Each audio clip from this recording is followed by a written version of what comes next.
నా బిడ్డ పోయింది. నా బిడ్డను దొంగలు మోసం చేసిరు, ట్రాప్ చేసిరు. నా అమ్మాయిని ట్రాప్ చేసి మోసం చేసిరు. అమ్మలారా అక్కలారా. తల్లి 9 ఏళ్ళు వేస్తే నేను 18 సంవత్సరాలు పెంచారు. అవును, కరెక్టే. నేను తను పుట్టిన తర్వాత ఒక 5 రోజులకు వాళ్ళ అమ్మకు పాలగడ్డలైనవి. గడ్డలైతే ఆమె పాలు రాకపోతే కోత పాలు నేను తీసుకొచ్చి 3-4 పూటలు తాగిపించుకుంటే నేను హాస్పిటల్ ఉన్నా. డాడీ అంటే అంతగానో నమ్మినమ్మా. ఇప్పుడు నాకు షాక్ లా పెళ్లి చేసుకున్నానంటే అసలు నా గుండెలు ఏ రకంగా ఉండాలమ్మా. నా బిడ్డ ఏంది? నా బిడ్డకు నా చుట్టే ఉండి నా కళ్ళు కొనసాగి చేసిర్రు. అమ్మలారా బిడ్డలారా, నా బిడ్డను బిడ్డెక్కొని మంచి కాలేజీలో చదివించా.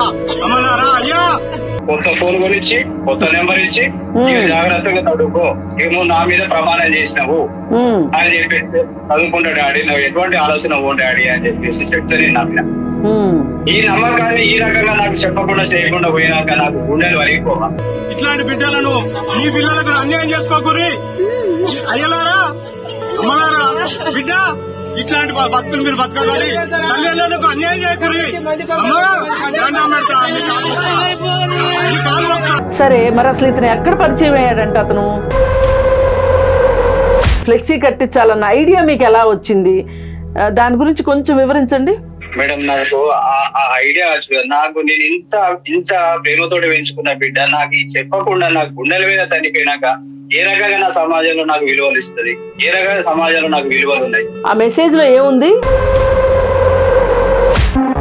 గంటన్నరలో పోలీస్ స్టేషన్ కి పెళ్లి చేసుకున్నాం అని చెప్పి మాకు ఫోన్ చేస్తే ఇక నా గుండెలు పడిపోయాము.